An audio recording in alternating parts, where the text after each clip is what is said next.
So yun guys, nandito ako ngayon sa bukid sa aming taniman ng mga gulayan. Yun guys, so ang haba-haba niya na hanggang doon sa dulo. So kahit sila maliliit guys, may mga bunga na sila. Oh.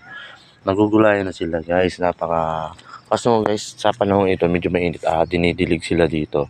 Kaya nga nagpakabit na kami ng tangke guys, yan. So yan, may kamote dito guys, yan hanggang doon sa dulo. Yan, kamutihan yan.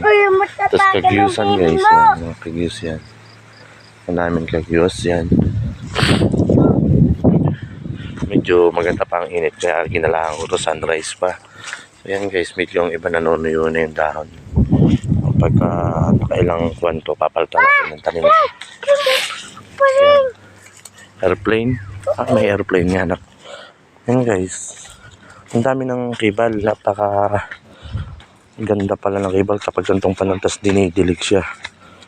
Hindi siya uhudin. Hindi tulad guys pag tag-ulan na nuuhod. Yan ang tayong buong guys. Oh. Dahil buong guys sa haba oh.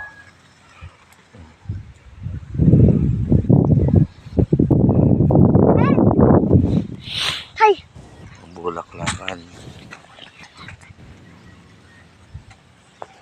Yan guys, so kung bago pa lang kayo sa aking video, please subscribe my channel Kasipag TV Official and click the bell button para maging updated kayo sa aking mga bagong videos. Salamat.